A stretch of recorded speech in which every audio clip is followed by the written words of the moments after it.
You're watching Ahmednagar City Channel. आणि आज भुतवडा जोड तलावाचं जलपूजन करण्यात आलं. 6 मे 1999 रोजी तत्कालीन या विभागाचे आमदार सदाशिव लोखंडे यांच्या प्रयत्नातून कैलासवासी गोपीनाथरावजी मुंडे साहेब यांच्या हस्ते भुतवडा जोड तलाव आणि अमृतलिंग याचं 6 मे 1999 रोजी भूमिपूजन झालं. आणि 99 नंतर अल्पसं काम झाल्याच्या नंतर 1999 ते 2014च्या कालखंडामध्ये काँग्रेस आणि राष्ट्रवादी काँग्रेसचं महाराष्ट्रामध्ये सरकार होतं. 15 वर्ष या दोन्ही प्रकल्पाला निधी न देण्याचं पाप राष्ट्रवादीनी आणि काँग्रेसनी केलं. परंतु 14 नंतर महाराष्ट्रामध्ये देवेंद्र फडणवीस सरकार आल्याच्या नंतर कर्जत जामखेड जनतेच्या कृपेने मला मंत्रिमंडळामध्ये काम करण्याची संधी मिळाली आणि या दोन्ही प्रकल्पाला सुधारित प्रशासकीय मान्यता देत हे दोन्ही प्रकल्प पूर्ण करण्याचं योगदान हे मला प्राप्त झालं. त्यामुळे आज भुतवडा जोड तलावाचं जलपूजन आपण केलं. तो पूर्णही झाला. आज दुसऱ्यांदा तो जोड तलाव भरत आहे. मी आज दुसऱ्या वेळेस गेलो, एकदा काम सुरू करताना आणि त्याच्यानंतर काम चालू असताना आज जलपूजनाला प्रत्यक्षात तिथे उपस्थित राहिलो. एकंदरीतच त्या भागातील लोकांना मोठ्या प्रमाणामध्ये समाधान आहे. आणि त्याच वेळेस मुंडे साहेबांच्या हस्ते काही पाणी पुरवठा योजनेचं देखील उद्घाटन झालं होतं.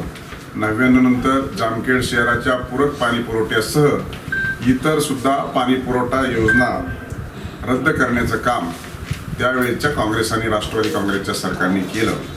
आणि म्हणून भुतवडा आणि भुतवडा जोड तलाव या दोन्ही तलावाचं पाणी एकत्रित जरी आपण नवीन पाणी पुरवठा योजनेसाठी घेतलं तरी वाढती लोकसंख्या आणि उपनगर आणि वाड्या वस्त्या जर पाहिल्या तर जामखेडला पाणी पुरणार नाही असा भूजल संरक्षणनी दाखला दिल्यामुळे आणि जवळचं स्रोत कुठलाही शिल्लक नसल्या कारणानं उजनी स्रोत आपण पकडला आणि त्याच्यावरून जामखेडला पाणी पुरवठा आणण्याचं प्रस्ताव 2018 सादर केला.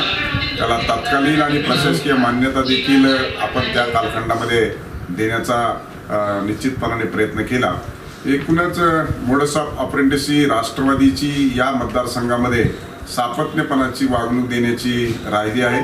गेल्या 15 वर्षात आहे ते प्रोजेक्ट बंद पाडणे, आहे त्या प्रोजेक्टला निधी न देणे आणि भारतीय जनता पार्टीच्या लोकप्रतिनिधींनी केलेल्या कामाचं श्रेय त्यांना मिळू नये किंवा त्यांच्या कामात खोडा घालायचं काम राष्ट्रवादी काँग्रेसच्या लोकप्रतिनिधीकडून आपल्याला अलीकडच्या कालखंडामध्ये देखील पाहायला मिळते.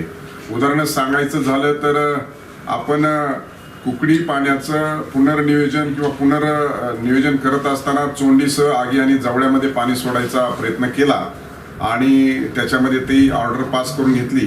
परंतु अद्यापपर्यंत तिथं पाणी सोडलेलं नाही लोकप्रतिनिधींनी.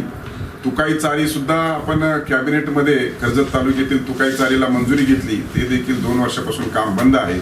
त्याचबरोबर मिरजगावची पाणी पुरवठा असेल, राशींची पाणी पुरवठा असेल, हे देखील काम बंद केले. निधी दिला होता त्यावेळेचे पाणी पुरवठा मंत्री लोणीकर साहेबांच्या हस्ते देखील त्याचं भूमिपूजन झालं होतं. राज्यमंत्री सदाभाऊ खोत यांच्या हस्ते राशींचं भूमिपूजन झालं होतं. एकंदरीतच ही सर्व परिस्थिती पाहता फक्त शो, पोस्टर बॉय, व्हॉट्सअप आणि फेसबुक अशा माध्यमातून भूलभुलैया कर्जत जामखेडमध्ये सुरू आहे आणि याचे साक्षीदार आपण सर्व आहात.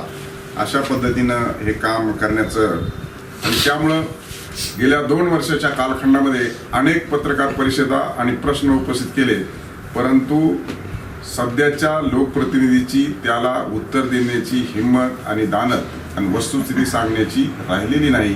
त्यामुळं कर्तव्यात कसूर करून बाकीचाच बोबाटा जास्त करण्याची प्रवृत्ती बळावलेली आहे.